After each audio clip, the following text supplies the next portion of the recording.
Good day and good evening. Welcome to Getting Real with Paula. Today, we are touching base with Johanne and John. If you remember, those are the same two teachers from Montreal we spoke to back in May 2020. We will hear their perspective as to how things are going in this school reentry process and also how the school system is adjusting to the COVID reality. But more than the school system, we also want to know how the teacher and the kids are doing with all the procedures, the new procedures.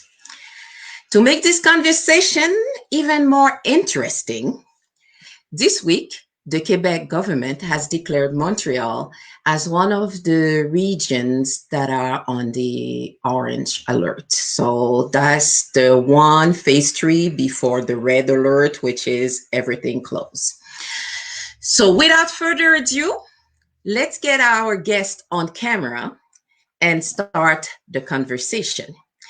I will start with John. I will ask you to tell us a little bit about you, your job, the various functions you have, and what grades you are teaching. Yeah, well, first of all, thank you for having me on your show. It's always a pleasure to be back, to be here. So I'm an elementary teacher school.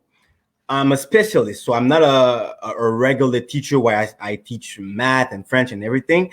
My class is drama class, so I'm a elementary drama class teacher, and I have kids from every grade, so from first grade to sixth grade, and this is my role in the school. So I have to teach them. In my class we do a lot of plays, different roles. I teach them how to create a story, how to play a story, how to analyze a story. So this is my job in the elementary school.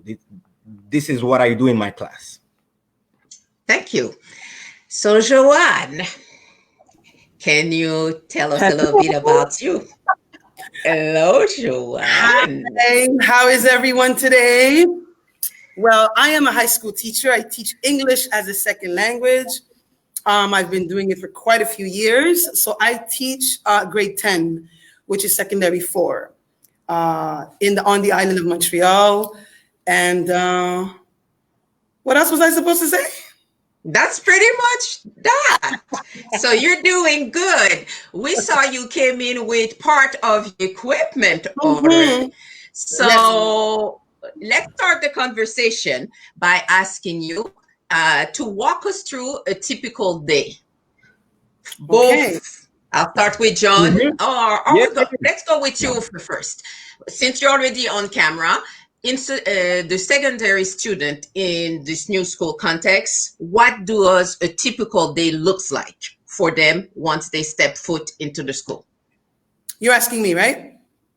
Yes. Okay. So when we come in the school, actually, when I come in the school, I have my personal mask that looks like this because it's fancy. However, when I am in the classroom, I have to wear the procedural mask like this. And I have to remain 2 meters from the first row of the students in order not to, or rather in order not to wear this. So I also have this. Okay. Now, as soon as a student comes inside of the building, they also have to have a mask. So basically, you're walking around a school where everyone who is in transit is wearing a mask.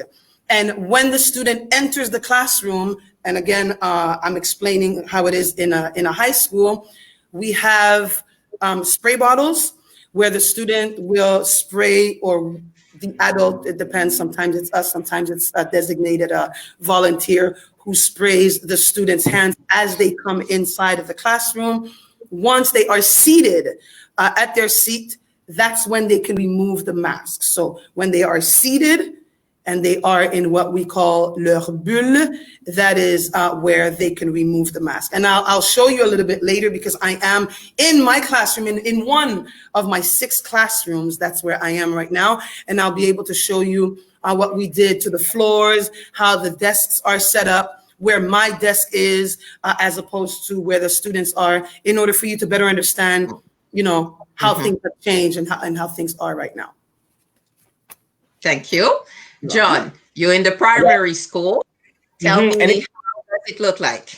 yeah, it's pretty much the same thing. Well, let's say when I arrive at school, I need to have my mask. All right, okay. So same thing. I have my little fancy mask when I go out from my car to the school. But when I'm in my classroom, I always need to have this procedure mask. Okay, the little blue one, the normal one, the medical one. Okay, so you enter the school, you wash your hands always. You always wash your hand. Let's say you go in the salon du personnel. And let's say I put my lunch in the fridge. I have to, watch the fridge because I touched it, and then I have to wash my hand again. And then I go back to my class. And also in my class, I do have little tapes so that the student, they can know, okay, I can go here, but I can't, travel that little red duct tape. This duct tape is like the limit where they can pass. And also it's my limit or where I need to have my mask.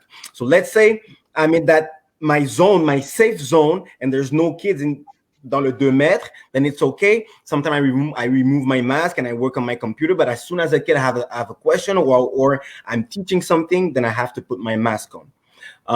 Also, same thing for the student. They need to wash their hands as soon as they enter the school. And when they're leaving the school, also they need to wash their hand. Okay, always, always, always. In elementary school, though, it's only the big ones who need to have their mask. So 5th grade and 6th grade, they have it. It's mandatory to have the mask when they circulate in the school. And as of the 1st grade through the 4th grade, it's recommended. So it's if they want to have it, they can have it, but it's not mandatory for them. Okay, but what I've realized right now is that everyone pretty much has their own mask. Even the 1st grades, they do have it. A lot of parents want their kids to have their own mask to wear them correctly. So even if it's not mandatory, most of them, from what I've seen, have them. Okay. So you've told me how they enter into the classroom. So during the day, what happens? Yeah. What happens during the breaks, the lunch, Yeah. So this is where have to get to the bathroom? this is the fun part, right? This is the fun part of the day, all right? Because thing is, children at elementary school, they have to wash their hands 10 times mandatory, minimum 10 times. So when they enter the school, it's the first time. When they enter the school. And then for the snack. So before the snack, 2nd time. After the snack, 3rd time. Then before recess, the 1st recess, 4th time. After the 1st recess, the 5th time. Before lunch, the 6th time. After lunch, 7th time. Before the 2nd recess, the 8th one. After the 2nd recess, the 9th one. And then for the last time, the 10th time, it's when they're going to leave the school. So they always have to wash their hands. Basically at the end of the year, they won't have any hand. They'll have they won't have anything because they're always washing their hands. Okay, but this is only when it's mandatory. Now, if they leave the classroom, let's say to go to the bathroom, or they want to have they forgot something. Let's say at recess, because it happens a lot. You go at recess and then you forget your coat because you forgot you had the coat on. Obviously, right? So when they need to go back and take their coat, then they need to wash their hands before you leave the classroom. And when they come back, they need to wash their hands also. Let's say ils toussent, achum, achum, achum, then they need to wash their hands also. And let's say ils se mouchent, they need to wash their hands. So they're always washing their hands. And it is complicated a little because it's adding on the time that we need to teach them. That's yeah, right. exactly. Because, for example, let's say you have 1st grade, because I have 1st grade, all right? Au secondaire, 6th grade, high school kids, and even then, it's pretty easy to wash their hands. You know how to do it. But 1st grade, they don't really have all this motricité with their hands. So it's a little bit longer. So when you have 20 students, 20 1st grade students who needs to wash their hand before getting in the classroom, then it takes a lot of time, all right? So it piles up and it adds up to your teaching time. So let's say I have a class for 1 hour. Well, I need to use at least 10 minutes for them to wash their hands before I can finally start teaching. So this is where it's a little bit challenging.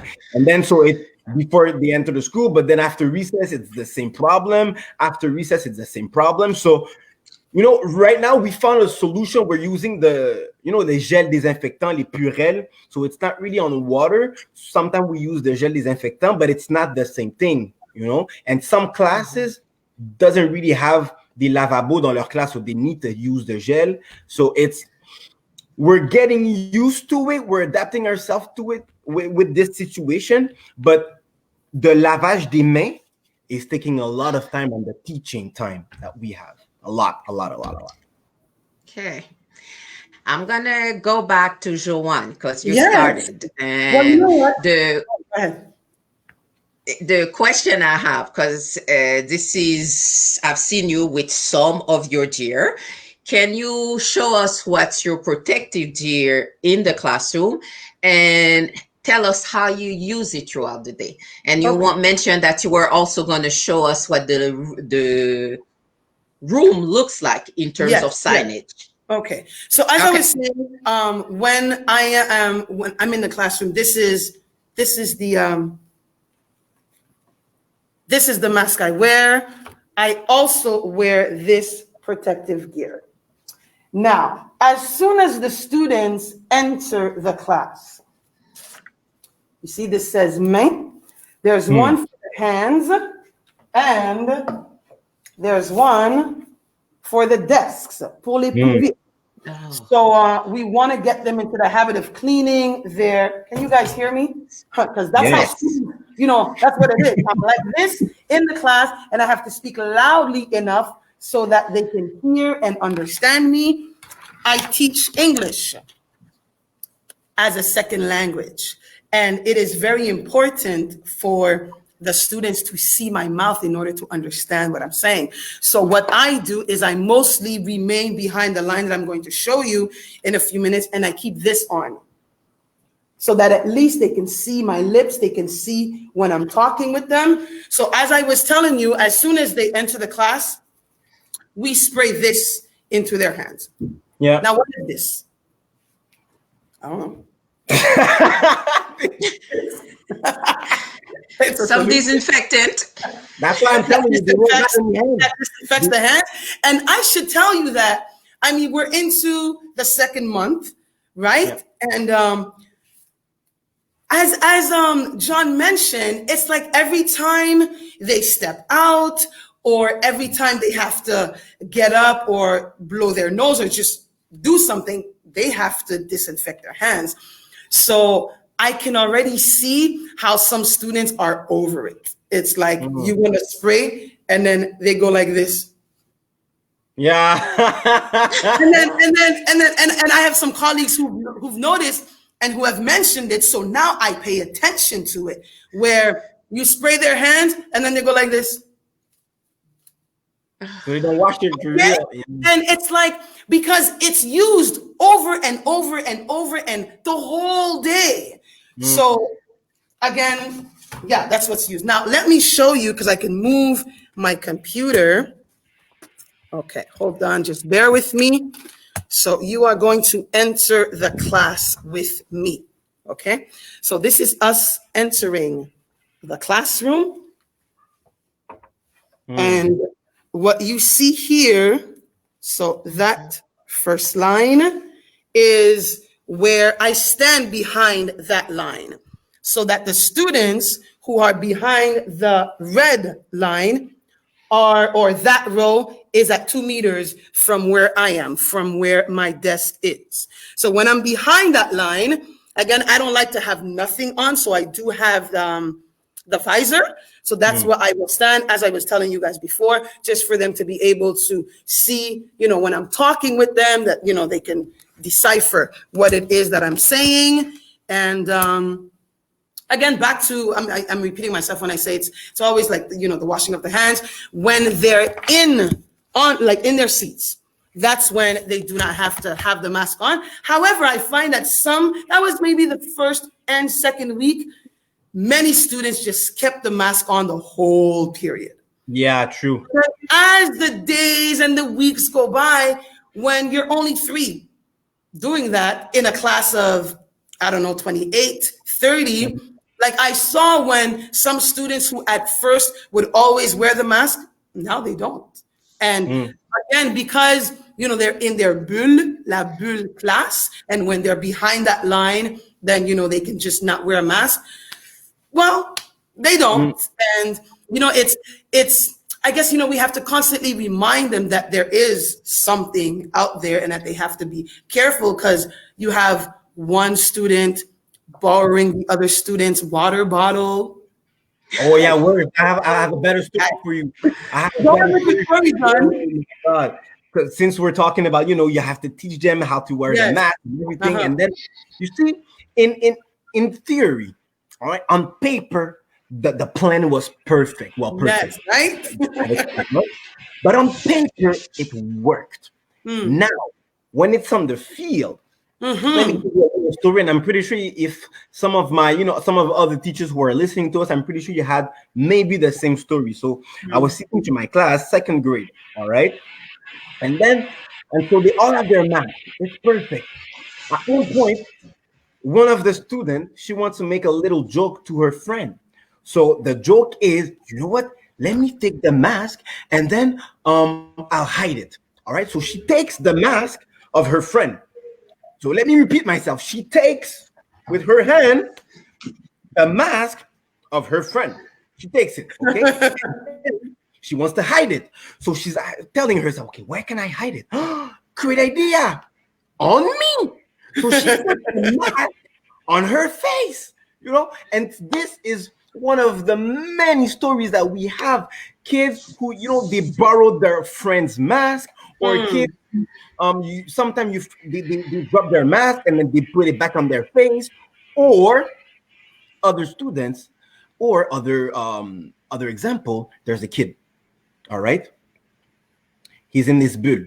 So he wants to go to the bathroom, and they know I have to respect all other bubbles. So if I see a kid or I see a student from another bubble, I won't talk to him. I can talk to him, but I won't touch him. I have to respect the 1 meter distance. So this kid, first grade, he leaves his classroom. He wants to go to the bathroom, and as he's walking, he's high-fiving 5 other students from different bubbles. So in theory it works, but in practice it's long to make the students they understand that there's a such situation, but there's this reflex, this human reflex that they have, them to apply it after in the context. So there's a lot of challenges. For me, I don't think the plan is bad. I just think the plan needs time to be successful. And with the situation that's going on, I'm pretty sure it's only my honest opinion, but I think that, we won't have time to put this plan into motion because we might go back into confinement pretty sooner than later. That's what I think. If I was to ask you, and I'll let you decide which one wants to talk first, from a teacher's perspective, how has this changed your role in the classroom? I will tell you that it has diminished diminish. It's a strong word, but I'll explain myself. It has diminished my teaching role.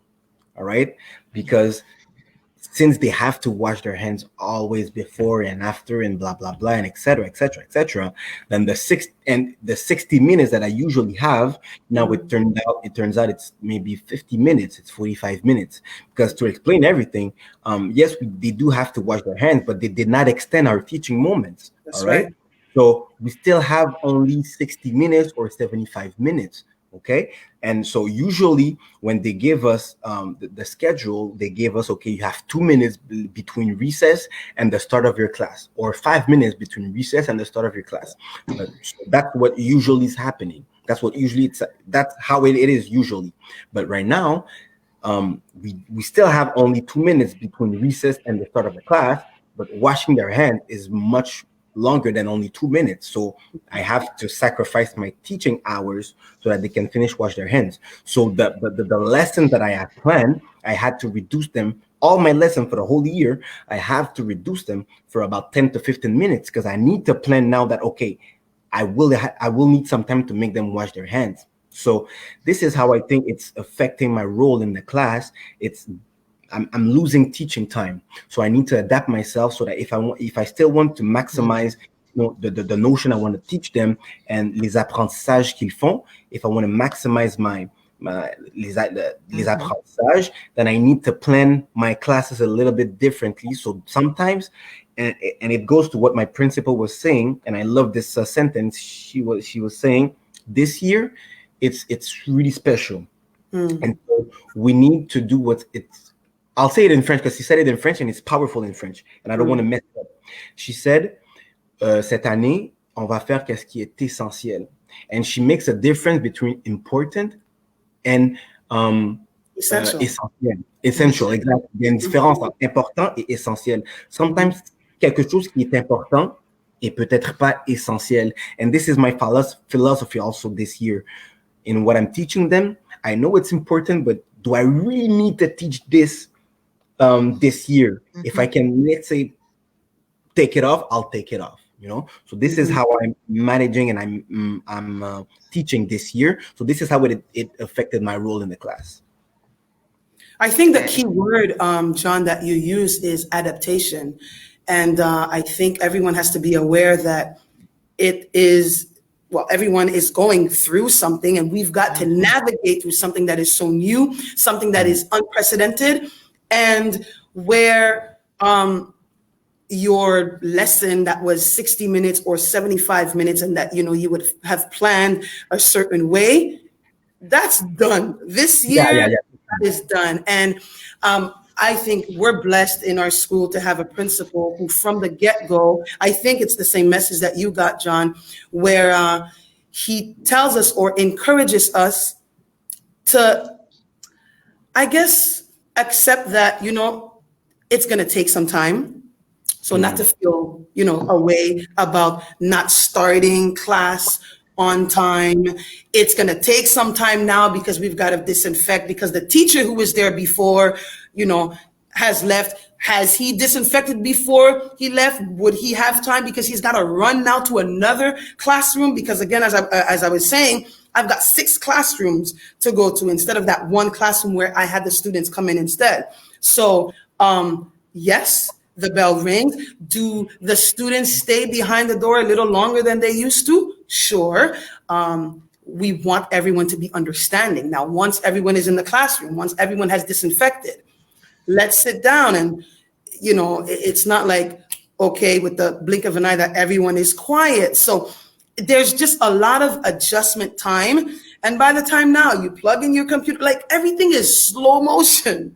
And I think that it's something that has to be said so that people understand that, again, this year is special. So that where you see that one colleague seems to have everything under control and, is able to carry on as if COVID never existed.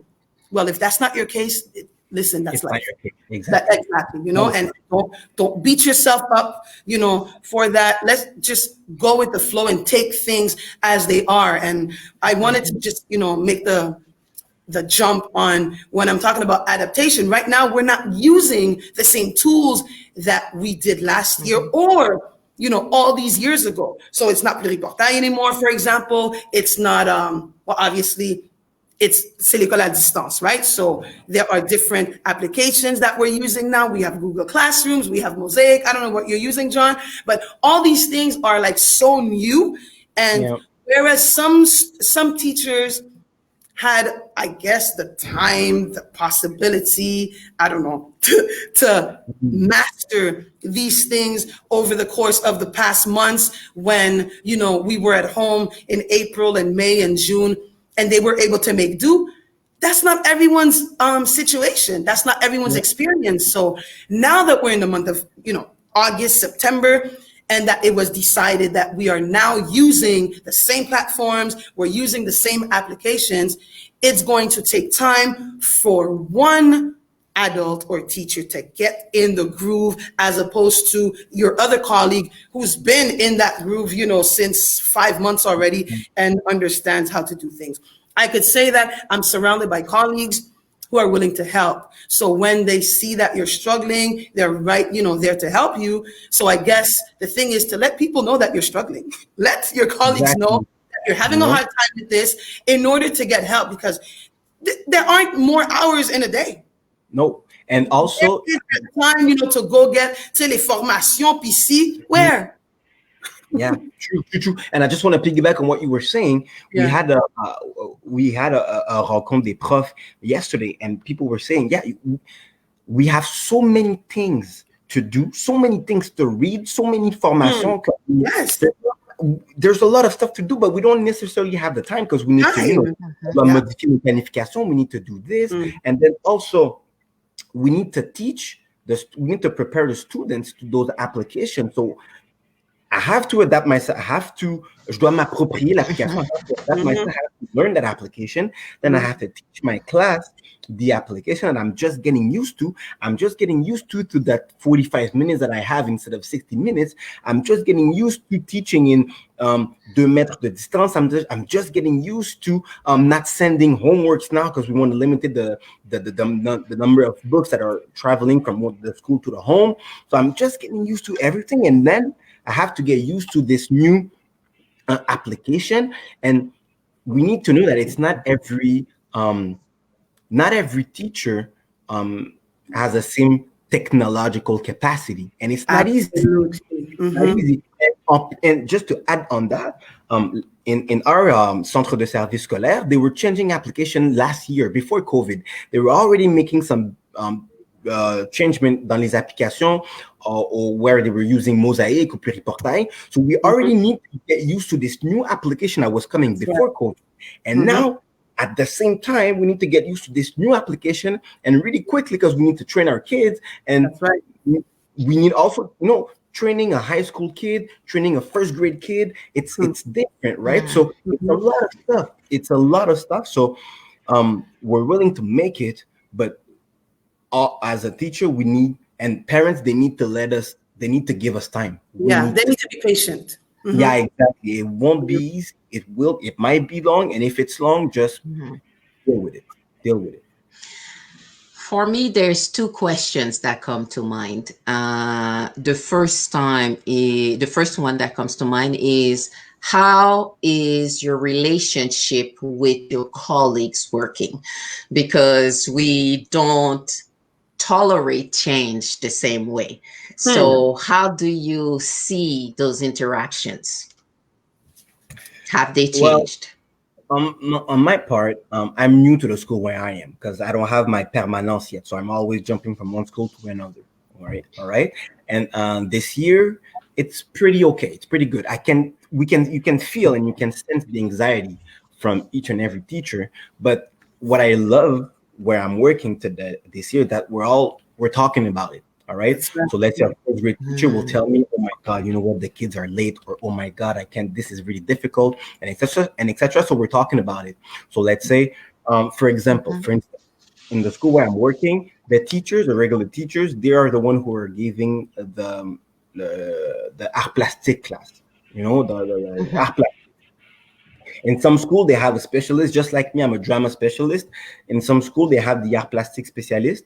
But in this school, the regular teacher are doing it. And so let's say we go back to a confinement, they will still have to teach this class. Okay. Instead of only the essential class they were saying last year, now they will have to teach everything. Okay. So when we went on rencontre, teachers, they expressed themselves and they said, this will be tough for me because I don't know what I can do with my kid, with my students at distance on art plastique. I mean, if they don't have scissors, if they don't have paper, if they don't have pen. And so when I heard that, I automatically wrote to my conseillère pédagogique and I told her, okay, I need links, I need some types of trainings for teachers so that they can teach this class at distance. And then when I'm going to receive the answer, I'll just forward it to all the teachers, So that's what talking between us is doing. It's helping us, okay, I have information, I can help you. We also have une responsable technologie in our school. So she's the one who's going to help all the teachers setting up their Google Classroom, setting up everything. So you can feel the anxiety, and it's normal, but we're not putting the anxiety on the back of someone else. We're not saying, oh, it's your fault. We're all in the same boat. So, and we are realizing that we're all in the same boat. So it's a good relationship, but there's anxiety in the air. You can totally feel it. Definitely. I agree. And in our case, I don't know if you're new to your school, so maybe you wouldn't know, but I have a few colleagues, I'm counting at least 3, who have taken their retirement because they're like, you know what? It's no time for me to start something new. And like in May, June, the anxiety was there. And then it's coming up in August, September. So yes, I'll agree with you that now we're in the same boat. So people know that, listen, it's difficult for you, it's difficult for me. If it's easier for you, then help me. So at least that's the vibe that we're getting, where people are willing to help each other. But yes, you can feel the anxiety levels. And it's funny at times, like we have to laugh about it because what else can we do? I mean, yeah. So, let's say there's a confinement tomorrow and we're all not ready for the Google Classroom. Just let's laugh. Okay, we're all in the same thing. We're all going tomorrow, we're all going to cry. Okay, but right now, let's laugh. But you know what? The reality is that, and I felt that even in May, even April, May, June, like, I don't know, parents expected teachers to have it all together even back then. And that to me was, crazy a little. So imagine now many months down the line where it's August, September, now October, right? And you still don't have it together? Like, what's going on with you guys? I think that we need to reiterate that each person handles it or is able to, I don't know, it's just different and manage different. it. It's a message to the parents. That's what I told. I told my students that. I also told the parents that I was able to speak to through a Zoom meeting for a parent-teacher meeting, because the parent-teacher meeting was, at Stumps this year. But that's my message. My message is, you know what? Bear with us. It's tough. I mean, we're living something in the classroom, and we've got our lives, and we've got our homes, and you don't know what people's situations are. So, and again, I repeat myself, it's unprecedented. We're all having to deal with what's going on. So, the other element I was thinking, because you're talking about all of the timelines and the fact that your teaching time has been reduced. And we're not even talking about the new platforms and everything that you have to familiarize yourself with.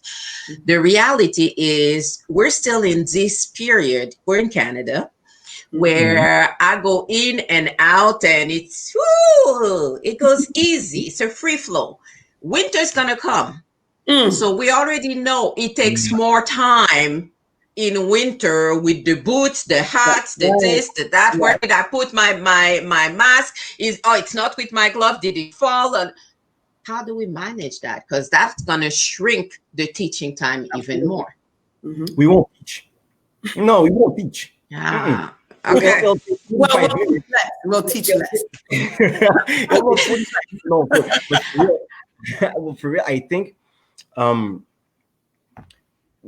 us teachers will need to figure something out, and we will figure something out. Okay, we don't have the answer right now. No, because sometimes, and I think every teacher is maybe the same, or we all have the same capacity to be in the moment. Because in your class when you're teaching, you're always looking for everything. So you're looking for the facial expression of your student. You're looking for are they understanding what I'm saying? Are they here? So you're always in the moment. You're always there 100% in the moment. And so that's why we're always able to adapt ourselves really quickly. Let's say my class is not working, something is going on, I'm switching my lesson directly. So we have a strong capacity to adapt ourselves in the moment. So I think that even though we don't have an answer right now, when we'll be in the moment, the first, let's say snow, the first time they'll have, all their jacket, les pantalons neige and their boots and the gloves and everything, the first time we'll live this, it'll be living hell. But the next day, we will have it figure it out for sure. So that's why I don't really have an answer right now, because it will be something new, But you know what? You may not have an answer right now also because, and I don't know if in your school, it's probably the same thing. In our school, we have a committee qui se penchent sur ces questions-là. Yeah. So Same there thing. are actually teachers who volunteer to be in such a committee where they're thinking about these things. I'm not on the committee, so I can't answer that question. Yeah. John, I suppose that you're in that committee either. I'm not But yet. I'm sure that the administration, along with other teachers or, employees, are already, just Ahead. foreseeing, some of the Yeah. things that are going to come up, because obviously if we're asking the question is because we can see that that's going to be a problem later. Mhm. And that by then, or when it's the time for them to share with us, okay, well, this is the plan, this is what we're going to do. I think that we'll be ready for whatever comes our way. I'd like to think that. And also, kids are smart. All right. Elementary kids or high school kids, high school students, elementary school students, they're really smart. The way they adapt themselves to this new reality, let's say when they go in from let's say they enter the school, okay, at my school, they know exactly, okay, we're in a bubble, so we have to enter by this door. We cannot enter by this door, and they know it. And some of them just want to make fun and okay, I'll go out on this door, but it's c'est une petite partie. Most of the kids, I want to say 98% of them, 98% of the students, they respect the rules and they know that okay, let's say this is where the gel désinfectant is. I have to push it 1-2 times to have enough gel in my hand. They know it. And now, let's say week 1, where it took us 20-25 minutes just to start the class. Right now, it can take me 5 to 10 minutes maximum. Kids are smart. They adaptable. Definitely. And they also, and speaking for my students, they don't want to lose a lot of times. They love their classes. They love drama class. They love their classes, so they don't want to lose a lot of time. So let's say it'll be long week 1 of when the snow will come, but even them, they will want to find a solution because they don't want to lose 25 to 30 minutes of class. They don't want that. Okay. If I was to ask, and I guess for me, we've talked about the teacher, we've thought about what the school has put in place. How can you make sure the children are able to learn? I know we're only in September, so technically there hasn't been any exams or anything like that. But can you notice whether the children in your classroom, the students in your classroom, are actually able to concentrate and start taking in the information you're passing? Well, you know what? As long as we're still in the classroom, we will be able to know. Because imagine, and my colleagues and I were talking about that just earlier today. It's great that we are still in the classroom. Imagine we were back home 3 weeks ago, where you have to teach the students that you don't know yet. Behind the screen, you don't know, comme tu connais pas encore les visages, you haven't gotten to know the students, yet you've got 30 des petits ronds là, and these are the students that are in your Google Classroom or in, whatever application you're using, and you have to teach at home. I think that the experience that was had in, from March to June kind of gave us an idea of how difficult it is for the students to keep up with learning at a distance. They don't want to go back home. They want to remain in the classroom. And as long as they're in the classroom, we teachers are able to gauge the learning. So I think, anyway, I'll speak for myself. I don't know if I'm trying to rush a little, like I've given them 3 dictations already, and normally I would have been at dictation 1. I'm giving them, things to read already. Like I want to just get an idea of where they're at. Again, I teach English as a second language. The first term, I usually just gather information and see, faire une genre de mise à niveau to find out where everyone is, like what their skills are. And I'm finding myself just doing things a little more rapidly. So though I have less time, I do more because we don't know what tomorrow holds. We don't know, are we going back home, in a few weeks, next month? So I can already tell you that I know, like when I'm looking, at my different classes, I already know most of my students. I can already, I've gotten to know them already. Whereas, in the past years, maybe it would have taken me a little longer to get through that process. Yeah. They know that we can, and maybe this was the blessing in disguise, okay, where kids now realize that school is not something that key. You can lose this opportunity to be at school anytime, any given day. So I think that now they are more focused on class because they know that, well, we might not be here tomorrow, and they also hear the news, they also read the news, they also know that we're in mode orange. I mean, I was with my third grade class, no, fourth grade, excuse me, Monday, and as I was saying, we were leaving my class, they were going back to their class, and they needed to wash their hand. And I was saying, guys, be extra cautious right now. We just jumped from mode jaune to zone orange, and the kid, they were saying, yes, I know, we know, Monsieur Cadet. Là, on est dans la zone orange. C'est un peu plus compliqué. Il faut faire plus attention. So they know, and they don't want to go back to virtual class, So they're really more focused on class. From my honest perspective, they're focused. But what I've realized en termes d'apprentissage is that, and maybe Joanne, is the same thing for you, you can feel and you can sense that they have un retard between where they're supposed to be normally in their grade, this where they are right now, okay? And so in the way that and so in the project that I'm giving them, I need to be aware that they are going to be a little 2-3 steps backward. For example, for my second grades, usually I give them a nouvelle pièce de théâtre and they have to read it because they learned how to read in first grade. But now, come September, they are still in mid first grade still, so their reading skills are not really, really over the top. So I need to be aware of this in my way of teaching in the project that I'm giving them. But still, they are still able to learn the correct way, to learn the right way, because they want to be here and they want to stay here. Thank you. I am conscious of the time. I would like to maybe ask you the last question. What would be the 2 or 3 things that you would like to share with our parents out there? Patience. But okay. the first thing is, when you have a symptom, the way things are going right now is, if you have a symptom, you need to keep your kid at home for 24 hours, and then maybe you go get tested, and then you wait for the results. And if the result is negative, then the parents don't need to say it to the school, because if the result is positive, then Santé Publique will call them. All right. One of the things I will say to the parents is, talk to your teacher. I mean, keep that same relationship.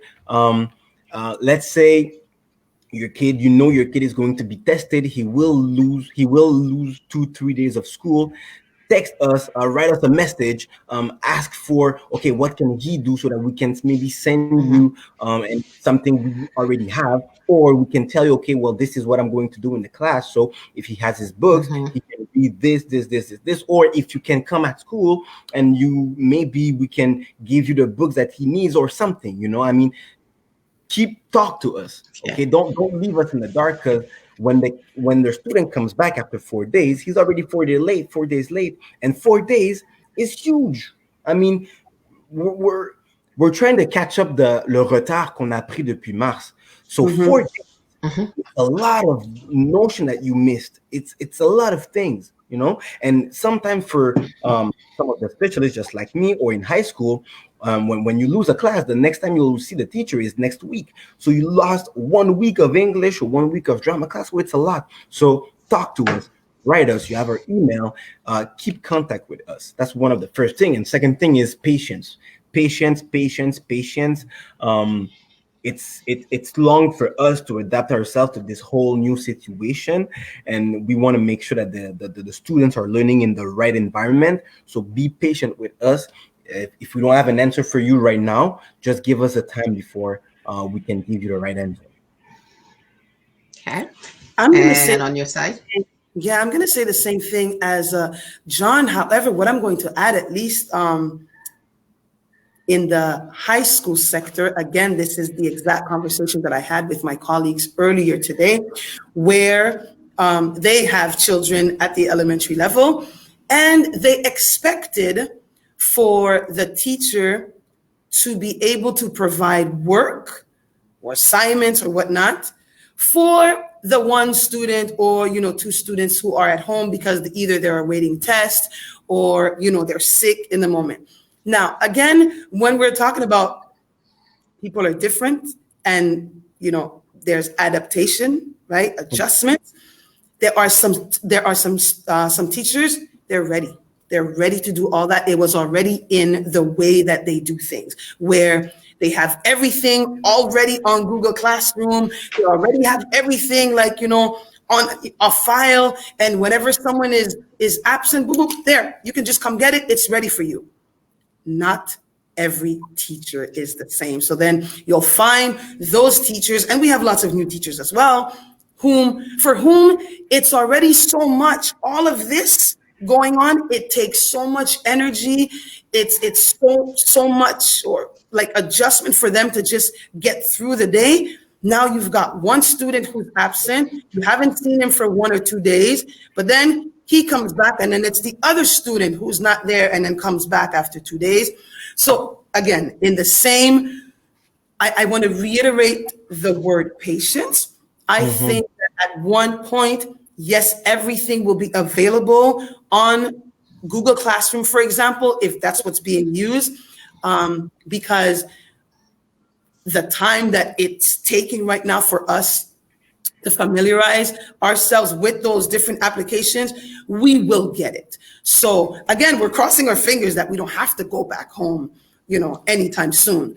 But when 1 or 2 students are absent, yes, you'll find some teachers who already have everything and it's already on the application for you to just to be aware of it. But I wouldn't say that it's the case across the board.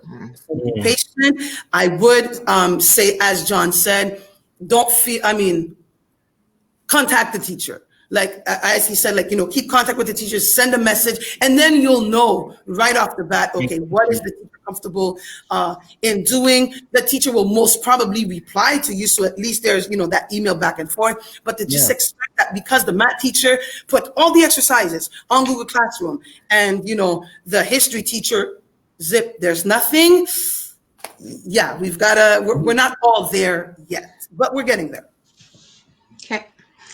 Thank you very much. It is really, really interesting to hear and see what your reality is. It feels as though we're in one of those sci-fi movies and then there's kids coming in and it's all of this adjustment. When you're watching the movies, it rolls and it feels seamless. But when you're in that reality, it's like, I'm trying to make a corner, but I'm not sure whether it's going to work. So it's an adjustment. So for that, I have to say thank you very much for your candor, sharing with us some of your challenges, and also thank you for being there for our kids. Because I have to be honest, as a parent, knowing that you're paying so close attention to what happens to the kids when they're there and how to make that experience as easy for them as possible, there's no words. It's priceless. It's one of those MasterCard moments. But thank you. Thank you very much. And again, it's been a pleasure having you back on the show. So hang in there. We'll remember every single parent I talk to, I will tell them, be patient, be patient. And the good part is that all of us are in that adaptation mode as well. So be it at work, be it working from home, be it having to do my job, but I have to incorporate a lot more other elements. Everybody's there as well. So we all have to be patient with one another. Yeah. So thank you. You're welcome. Thank you again. You're welcome. It's been excellent. Enjoy the rest of your evening and we'll talk. Thank you. Bye, guys. Bye. Bye.